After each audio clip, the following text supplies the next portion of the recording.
मेरे साथ हमारे साथी सुरेंद्र राठी जी और केतन शर्मा जी मौजूद हैं। हरियाणा की राजनीति में इससे पहले शायद किसी पॉलिटिकल पार्टी ने इस तरीके का कोई सघन अभियान चलाया हो। शायद किसी पॉलिटिकल पार्टी ने ही शायद ही इतना ज़बरदस्त पॉलिटिकल कैंपेन किया हो जितना आम आदमी पार्टी आने वाले दिनों में हरियाणा में कैंपेन में अपनी ताकत झोंकने जा रही है। हमने प्रेस कॉन्फ्रेंस करके पिछले सप्ताह ये बताया था कि आम आदमी पार्टी ने पूरी ताकत के साथ हरियाणा विधानसभा चुनाव लड़ने का फैसला किया है। अगले 15 दिनों में आम आदमी पार्टी हरियाणा के अंदर 45 बड़ी रैलियां करने जा रही है। हर 2 विधानसभा पर एक चुनावी रैली हरियाणा के अंदर आम आदमी पार्टी अगले 15 दिनों के अंदर करेगी और हमारी पूरी टॉप लीडरशिप आम आदमी पार्टी के सबसे बड़े नेता हरियाणा में इन चुनावी रैलियों को संबोधित करेंगे, जिसमें पंजाब के मुख्यमंत्री माननीय सरदार भगवंत मान जी, अरविंद केजरीवाल जी की धर्मपत्नी श्रीमती सुनीता केजरीवाल जी, राज्यसभा के अंदर आम आदमी पार्टी के नेता संजय सिंह जी, राष्ट्रीय संगठन महामंत्री संदीप पाठक जी और स्टेट की पूरी लीडरशिप इस पूरे कैंपेन में शामिल होगी। मैं आपके सामने अगले 2 सप्ताह के अंदर जो शेड्यूल तैयार किया गया है रैलियों का, वो मैं आपके सामने पढ़ने जा रहा हूं। 26 तारीख यानी कल से इस अभियान की शुरुआत होने जा रही है और अभियान की शुरुआत बरवाला और डबवाली विधानसभा से कल की जाएगी। ये 2 रैलियां, एक बरवाला में और एक डबवाली में ये होने जा रही है और माननीय मुख्यमंत्री भगवंत मान जी इन रैलियों को संबोधित करेंगे। इसके बाद 27 तारीख को सुनीता केजरीवाल जी सढौरा विधानसभा में रैली को संबोधित करेंगी। 28 तारीख को गढ़ी सांपला, किलोई और भिवानी 2 जगह पर श्रीमती सुनीता केजरीवाल जी की ये विशाल रैलियां होंगी। पानीपत रूरल, आदमपुर और फतेहाबाद में 28 और 29 तारीख को संजय सिंह जी 3 बड़ी रैलियों को संबोधित करेंगे। नारायणगढ़, गुला, इन दोनों जगहों पर 30 तारीख को सरदार भगवंत मान जी, पंजाब के माननीय मुख्यमंत्री, रैलियों को संबोधित करेंगे। करनाल और जींद में 31 तारीख को श्रीमती सुनीता केजरीवाल जी रैलियों को संबोधित करेंगी। 3 तारीख को उचाना कलां और रानिया और शाहबाद, इन 3 जगहों पर रैली है, जिसमें से उचाना कलां और रानिया में श्रीमती सुनीता केजरीवाल जी 3 तारीख को रैलियों को संबोधित करेंगी और संजय सिंह जी शाहबाद, कुरुक्षेत्र में रैली को संबोधित करेंगे। 28 तारीख को एक रैली गन्नौर में रखी गई है, जिसको संजय सिंह जी संबोधित करेंगे। 4 अगस्त को बल्लभगढ़ और सोहना, इन 2 जगहों पर श्रीमती सुनीता केजरीवाल जी रैलियों को संबोधित करेंगी।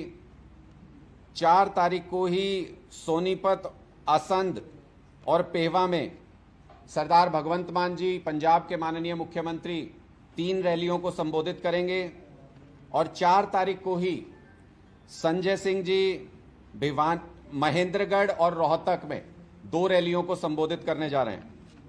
7 तारीख को पंजाब के माननीय मुख्यमंत्री भगवंत मान जी दादरी और बहादुरगढ़ में 2 रैलियों को संबोधित करेंगे। 8 तारीख को कालांवाली और हांसी में संजय सिंह जी 2 रैलियों को संबोधित करेंगे। 9 तारीख को यमुनानगर और पुंडरी विधानसभा में संजय सिंह जी 2 रैलियों को संबोधित करेंगे। 10 अगस्त को नारनौल और बेरी में श्रीमती सुनीता केजरीवाल जी रैलियों को संबोधित करेंगी। 11 अगस्त को श्रीमती सुनीता केजरीवाल जी टोहाना और नलवा में रैलियों को संबोधित करेंगी। 11 अगस्त को ही संजय सिंह जी गुड़गांव और हथीन विधानसभा में रैलियों को संबोधित करेंगे। 12 अगस्त को घरौंडा और गोहाना में माननीय मुख्यमंत्री भगवंत मान जी रैलियों को संबोधित करेंगे और 12 तारीख को ही रादौर और अंबाला सिटी में संजय सिंह जी रैलियों को संबोधित करेंगे। इसके अलावा 5-6 रैलियों का शेड्यूल और अभी बन रहा है, तैयार हो रहा है। कुल मिलाकर के अगले 15 दिन में हर 2 विधानसभा पर एक विशाल रैली करके आम आदमी पार्टी पूरे हरियाणा में अपने फुटप्रिंट्स छोड़ेगी। हमारी 5 गारंटियां जो अरविंद केजरीवाल जी ने 5 गारंटियां दी हैं, जिसमें 24 घंटे बिजली, मुफ्त बिजली, जिसमें दूसरी गारंटी है शानदार अस्पतालों की व्यवस्था, इलाज की व्यवस्था हरियाणा के लोगों के लिए। तीसरी गारंटी है शिक्षा का इंतजाम, शानदार स्कूल हरियाणा के हर बच्चे के लिए, शानदार सरकारी स्कूल। चौथी गारंटी हरियाणा की हर महिला को 1000 रुपये महीना की सम्मान राशि। और 5वीं गारंटी 100% रोजगार हरियाणा के युवाओं के लिए, हर युवा के लिए सुनिश्चित करना। ये 5 गारंटियां अरविंद केजरीवाल जी ने हरियाणा के लिए दी हैं।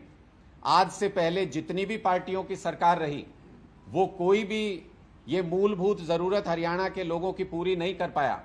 इस संदेश को लेकर के कि एक मौका हरियाणा के लोग अपने बेटे अरविंद केजरीवाल को दें, इस संदेश को लेकर के हमारी सारी टॉप लीडरशिप और हरियाणा के सभी नेता इन रैलियों में जाएंगे, लोगों से बातचीत करेंगे और लोगों के सामने ये तीसरा विकल्प प्रस्तुत करेंगे कि अगर आप एक तरफ कुआं और एक तरफ खाई इस सवाल से परेशान है, हर चुनाव में ये सवाल आपके सामने आता है, तो इस बार कुएं और खाई के बीच से तीसरा रास्ता आम आदमी पार्टी की तरफ आता है।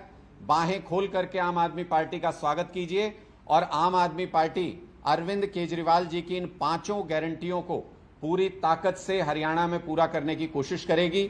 जो भी इन 5 गारंटियों के रास्ते में आएगा, हरियाणा के लोगों को ये मूलभूत जरूरत की 5 चीजें देने के बीच में आएगा, उनका पूरी तरह से हरियाणा की जनता के साथ मिलके सुपड़ा साफ करेंगे, चाहे वो कोई पार्टी हो, कोई नेता क्यों ना हो। आपके कोई सवाल है तो आप पूछ सकते हैं। रैलियों में सिर्फ गारंटी के मुद्दा उठाया जाना है या पिछली सरकारों का कामकाज है, उस पर भी कोई चर्चा? देखिए, निश्चित तौर पर जब हम लोगों से चर्चा करने के लिए जाएंगे तो ये सवाल आज हरियाणा के हर व्यक्ति के मन में है कि आखिर क्यों अलग अलग पार्टियों की सरकार हरियाणा में रहने के बावजूद ये मूलभूत जरूरतें पूरी नहीं हो पाई, हरियाणा के लोगों की उम्मीदें पूरी नहीं हो पाई। कोई भी सरकार हो युवाओं को रोजगार देने के विषय पे काम नहीं कर पाई। कोई भी सरकार रही हो 24 घंटे बिजली देने का काम नहीं कर पाई। कोई भी सरकार स्कूल और अस्पताल शानदार बनाने के ऊपर किसी ने ध्यान नहीं दिया, इसको कभी चुनावी मुद्दा नहीं बनाया। महिलाओं के सम्मान की रक्षा करने से लेकर के उनकी जरूरत को समझ के उनकी सम्मान राशि 1000 रुपए उनको देने का भी आज से पहले किसी पार्टी ने कोई काम नहीं किया। तो हम लोगों के बीच में इन सवालों को लेकर के जाएंगे कि आप पुरानी सरकारों के काम को असेस कीजिए। आपने सबको मौका दिया हरियाणा के अंदर, क्या वो आपकी उम्मीदों पर खरे उतरे? और अगर खरे नहीं उतरे तो हम एक नया विकल्प आपके सामने प्रस्तुत कर रहे हैं। ये 5 गारंटियां तो आम आदमी पार्टी की विचारधारा के मूल में हैं, जिन्हें हम दूसरे प्रदेशों के अंदर लागू करके उस क्रेडिबिलिटी के आधार पर हरियाणा के लोगों का वोट मांग रहे हैं। इसके अलावा भी हरियाणा के किसानों से, महिलाओं से, युवाओं से, स्टूडेंट्स से जुड़े हुए हर एक मुद्दे पर आम आदमी पार्टी बहुत विस्तृत योजनाएं लेकर के आएगी, जो हम लोगों के बीच में जाकर के उनसे चर्चा करेंगे। राणा साहब, आप बिजली मुफ्त देने की बात कर रहे हैं, वहीं विपक्ष ये कह रहा है कि पंजाब में 90% आप कहते हैं कि 90% लोगों के बिजली के बिल 0 आ रहे हैं। बिजली नहीं देंगे तो बिल तो 0 ही आएंगे ना, वो ये बात कहते हैं। देखिए, मुझे नहीं पता कि कौन सी हमारी विपक्षी पार्टी या कौन सी पार्टी ऐसा आरोप लगा रही है। अगर बीजेपी ऐसा आरोप लगा रही है तो मैं उनको खुली चुनौती देता हूं। उनके पार्लियामेंट में दिया गया रिप्लाई है, भारतीय जनता पार्टी की इतने प्रदेशों के अंदर सरकार है, ऑन डॉक्यूमेंट भी अगर वो ये दिखा दें कि 24 घंटे बिजली सप्लाई किसी भी प्रदेश में अपने कर पा रहे हैं, तो मैं राजनीति छोड़ दूंगा। उनका लोकसभा में दिया गया जवाब है कि पूरे देश के अंदर सिर्फ एक ही राज्य में 24 घंटे बिजली आती है जहां पे आम आदमी पार्टी का शासन पिछले 9 साल से है, वो है दिल्ली। और पंजाब के अंदर पहली बार ऐसा हुआ है कि किसानों ने यह कहा कि हमको ट्यूबवेल बंद करने पड़े, इतनी लाइट मान साहब ने किसानों को दी है, इंडस्ट्रीज को दी है, और परिवारों के अंदर जो हम घरों में इस्तेमाल करते हैं उस बिजली को भी दिया गया है। 24 घंटे हमारा लक्ष्य है और ये काम अगर कोई कर सकता है तो सिर्फ अरविंद केजरीवाल कर सकता है। हम अपने क्रेडेंशियल्स के साथ लोगों के बीच में जा रहे हैं, भारतीय जनता पार्टी की तरह लफ्फाजी करके लोगों के बीच में नहीं जा रहे। शिक्षा मंत्री का बयान आया सर कि आम आदमी पार्टी की हैसियत से बाहर है चीज, तो इसको लेकर क्या कहेंगे सर? लगातार बयान, मुझे लगता है कि ये बहुत शर्मनाक बयान है। जो आम आदमी इन सरकारों को चुनता है वो उम्मीद करता है कि उनके बच्चों को अच्छी शिक्षा का इंतजाम सरकार करेगी, और सरकार किसी को शिक्षा मंत्री बनाती है तो इस उम्मीद के साथ कि लोगों की उम्मीदों और आकांक्षाओं को ये शिक्षा मंत्री पूरा करेंगी। लेकिन अगर शिक्षा मंत्री ये कहने लगे कि आम आदमी की हैसियत से बाहर है अच्छी शिक्षा, तो मैं उनको ये कहना चाहता हूं कि शायद आपके बस की बात नहीं है आम लोगों को अच्छी शिक्षा देना। आम आदमी पार्टी की सरकार हरियाणा के अंदर बनने जा रही है, यही आम आदमी होंगे, इनके बच्चों को शानदार सरकारी स्कूलों के अंदर शिक्षा मिलेगी, प्राइवेट स्कूलों से भी शानदार शिक्षा, और वो भी बिल्कुल मुफ्त आम आदमी पार्टी देकर के दिखाएगी। हमने दिल्ली में ये करके दिखाया और हमने पंजाब में भी ये करके दिखाया। डॉक्टर्स लगातार हड़ताल पर बैठे हैं सर। आज हरियाणा के अंदर तमाम उनकी लंबी मांगे हैं जो लगातार कह रहे हैं कि पूरा नहीं किया जा रहा, उसको लेकर क्या कहेंगे? क्योंकि प्रदेश भर से तस्वीरें आ रही हैं कि लोगों को काफी दिक्कतें परेशानियां उठानी पड़ रही है। देखिए, मुझे लगता है कि मुख्यमंत्री जी नई नई घोषणाएं करने में व्यस्त हैं, जिनको पूरा करना इस टर्म में तो मुमकिन है नहीं चुनाव से पहले, इसलिए घोषणाएं करने में अपना कुछ नहीं जाता है। लेकिन जो लंबे समय से डॉक्टर्स की मांग है, जिसको लेके वो बार बार हड़ताल भी उन्होंने की है, अपने रिप्रेजेंटेशंस भी उन्होंने दिए हैं और बार बार इस मुद्दे को उठाया है। प्रदेश के अस्पतालों में आधे से ज्यादा डॉक्टर्स के पद खाली पड़े हैं। प्रदेश के अस्पतालों की इस वक्त ऐसी हालत है कि वहां पे इलाज कराने के लिए लोग नहीं जाते, बल्कि जो जाता है वो बीमार होकर वहां से वापस आता है। ऐसी स्थिति में जिन डॉक्टर्स को इतना संघर्ष करना पड़ता है कि डबल वर्कलोड से भी ज्यादा उनको काम करना पड़ता है, अगर उनकी कोई वाजिब मांगे हैं जो कि वो बार बार सरकार के सामने रखते आए हैं, तो कम से कम इतना दिल तो होना चाहिए मुख्यमंत्री जी में कि डॉक्टर्स के सामने बैठ करके उनसे उनकी बातें सुन सके, उनकी मांगे सुन सके और उनको पूरा करने के लिए काम कर सकें। ये वही डॉक्टर्स हैं जो पूरे प्रदेश के अंदर हेल्थ सिस्टम को संभाले हुए हैं सरकार के, चाहे जितना मर्जी बर्डन इनके ऊपर सरकार ने क्यों ना डाल दिया हो। लेकिन इनकी जायज मांगों को जब सुनने का वक्त आता है तो मुख्यमंत्री जी अपने किसी अधिकारी की तरफ इशारा करके निकल जाते हैं कि ये आपकी बात सुनेंगे। खुद मुख्यमंत्री इनको समय तक भी नहीं दे पा रहे। ये पिछले दिनों आपने अपराध का मुद्दा उठाया था, फायरिंग और चोरी का, तो उसके लिए क्या आप समाधान सुनाएंगे या क्या गारंटी देनी चाहिए? देखिए, मुझे लगता है कि जब हमने इस बात का खुलासा किया तो आप देखेंगे कि पिछले कुछ दिनों से भारतीय जनता पार्टी बैकफुट पर है और कुछ न कुछ इसका समाधान निकालने का प्रयास कर रही है प्रदेश सरकार, क्योंकि ये अब लोगों के सामने है कि ये जानबूझ के साजिश की जा रही है भारतीय जनता पार्टी के द्वारा कि पहले माहौल खराब किया जाए, जैसे हम फिल्मों में देखते थे कि खुद ही दंगे कराओ, फिर उनको कंट्रोल करने के नाम पे पुलिस फोर्स भेज के अत्याचार कराओ। यहां पर भी कुछ वैसी तस्वीर देखने को मिल रही है कि भारतीय जनता पार्टी खुली छूट पहले अपराधियों को देती है। युवाओं के हाथ में हथियार पहुंचे कैसे, हर जगह पर गोलीबारी हो कैसे रही है, जो पकड़े जा रहे हैं लोग उनके सरगना के बारे में पता क्यों नहीं चल पाता कि आखिर ये गैंग चल कहां से रहा है। फिरौती गैंग धीरे धीरे 7 डिस्ट्रिक्ट्स में कैसे फैल गया, व्यापारियों को बिना किसी खौफ के फिरौती की मांग कैसे की जाती है। इन सभी प्रश्नों के जवाब आज के दिन में भारतीय जनता पार्टी की सरकार नहीं दे पा रही, जिससे यह स्पष्ट है कि ये जानबूझकर पहले अपराधियों को हौसला दिया जाता है, खुलेआम अपराध करने की छूट दी जाती है और फिर लॉ एंड ऑर्डर को व्यवस्थित करने के नाम पर खुली छूट पुलिस को दी जाती है कि दमनकारी नीतियां चलाइए, जिसको चाहे गोली मारिए, जिस विरोधी को जो भी आवाज उठाए उसको जेल में डाल दीजिए और जनता को इस नाम पर समझाइए कि देखिए अपराध कम करना है तो इसी तरीके से करना पड़ेगा।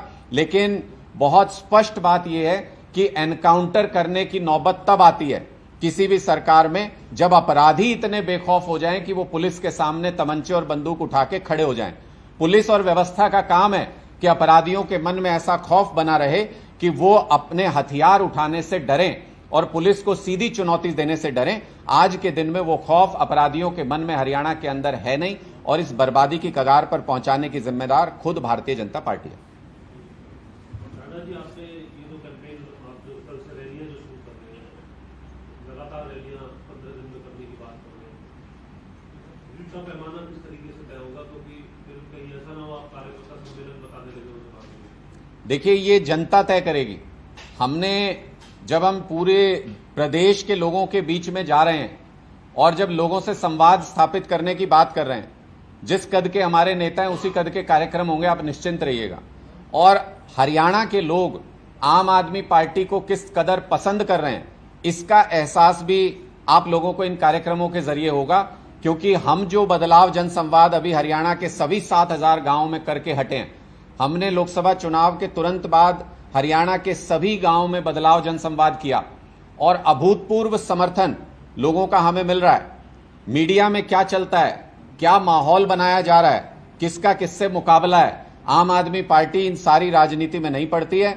आम आदमी पार्टी जमीनी स्तर पर काम करती है और जमीन पर बहुत जबरदस्त रिस्पांस हमको मिल रहा है। इसीलिए उसके बाद ये एक बहुत बड़ी योजना तैयार की गई है। जब तक ये रैलियां अगले 15 दिन में निपटेंगी, तब तक हरियाणा का राजनीतिक माहौल भी बदल चुका होगा और आप लोगों का आम आदमी पार्टी के प्रति सोचने का नजरिया भी काफी हद तक बदल चुका होगा। भाजपा ने अपना सीएम फेस जो है वो अनाउंस कर दिया, आम आदमी पार्टी से। देखिए, आपने यकीन कर लिया भारतीय जनता पार्टी पे, क्योंकि पहले खट्टर साहब को लेके चले थे, चुनाव से ठीक पहले मौका पड़ते ही बदल दिया।